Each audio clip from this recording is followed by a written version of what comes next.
বন্ধুরা আসসালামু আলাইকুম। বাংলার মাঠে থেকে আপনাদের শুভেচ্ছা জানাচ্ছি। আলিবাবা থিম পার্ক গেট থেকে আমি যাব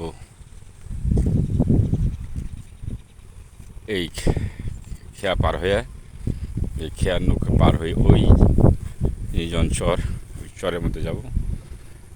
চর থেকে চরের দুধারেই হলো তিস্তা নদী, ওপাশে তিস্তা, ওই দেখা যায় তিস্তার ওপাশে তিস্তাটা বড়, আর পাশে হলো ছোটো, এটা শাখা। মাঝখানে বদ্বীপের মতো যে জায়গাটা দেখা যাচ্ছে এটা হলো চর নির্জনিয়া।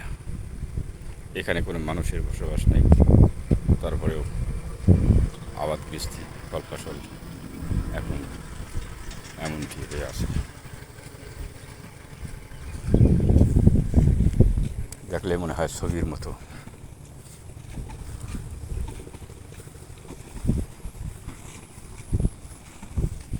আলিবাবা থিম পার্কের এখানে একটা বাজার, মানুষের কর্মসংস্থান হচ্ছে, নৌকায় পারাপারের ব্যবস্থা।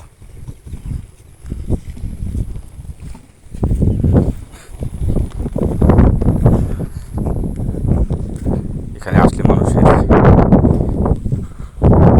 মন ভরে যায়। বিকেলবেলা তিস্তা নদীর বাতাসের কিরে কি করিস? নৌকা নিয়ে যাবি কি? পাড়ার নৌকা মাছ মারার? কাজের মানুষগুলো ওই যে ওই চরে যে যায়, ওই চরে কি, ওই চরের নাম কি? চর নিজ নিয়ে, মানে ওখানে কোনো মানুষ বাস করে না? করেই ওই যে ওগুলো পানি ওঠে না? পানি ওঠে না? এত বর্ষা হয়ে গেলে তারপর পানি ওঠে নাই? তোমরা এই নৌকা করে এই কাজের লোকগুলো পার করে দিয়ে আসো।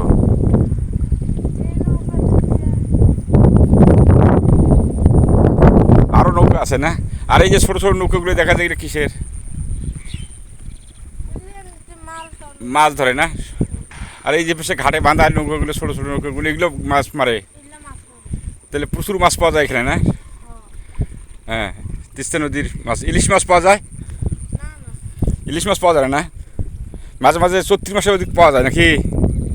এখন আর পাওয়া যায় না। তোমার এটা তো আসল তিস্তা নয় নাকি, শাখা?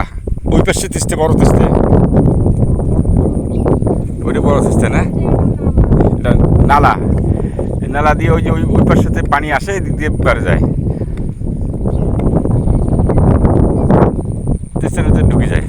এটা তিস্তা নদী নয়, এটা তিস্তা নদীর শাখা, নালা। বন্ধুরা দেখুন,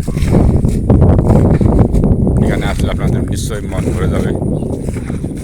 শহরের কোলাহলপূর্ণ ব্যস্ততার মাঝে যদি মাত্র রংপুর থেকে মাত্র 28 কিলোমিটার দূরেই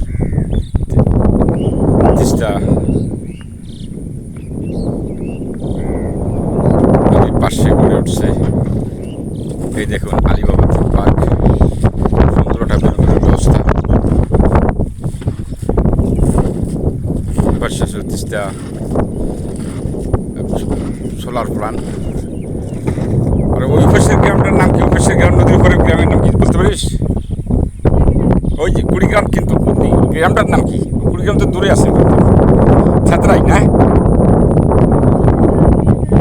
হ্যাঁ হ্যাঁ, ওইটা ওই যে তার ছাত্রাই বাজার ওঠে।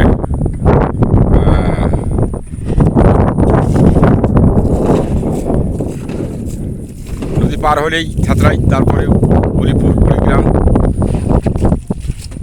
এই দেশে মানুষের যোগাযোগ ব্যবস্থা শুধু নৌকা দিয়েই, নৌকা ছাড়াই এখানে কোনো ব্যবস্থা নেই। যদি সরকারিভাবে কোনো ব্যবস্থা হতো, এই মানুষগুলোকে অফিস আদালত কাজের জন্য এপাশ থেকে ওপাশে যেতে হয়, তাহলে হয়তো মানুষের সুবিধা হতো। এই চর অঞ্চলের মানুষগুলো একসময় খুবই অবহেলিত ছিল, এখন আল্লাহ এই প্রজেক্ট হওয়ার কারণে মানুষগুলো এই যে নিয়ে আসতেছে, গরু নিয়ে আসতেছে, ওই চরের মধ্যে যাবে এবং ওখানেই আবার ফির নৌকাত করে বিকালবেলা বাড়ি ফিরবে।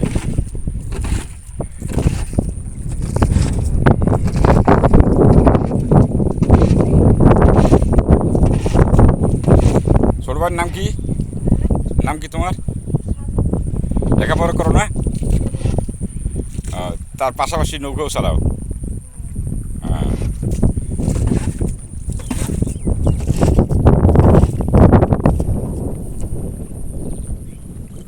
বন্ধুরা, সবাইকে আমন্ত্রণ জানালাম, আসুন তিস্তা পারে আলিবাগা থিম পার্কের শুধু বিনোদন নয়, প্রশান্তির জন্য এখানে আসলে আপনারা খুশি থাকবেন। এবং শুভেচ্ছা জানাচ্ছি বাংলার মাঠঘাট আজ আলিবাবার খেয়াঘাট থেকে আপনাদেরকে অসংখ্য ধন্যবাদ এ বলে শেষ করছি।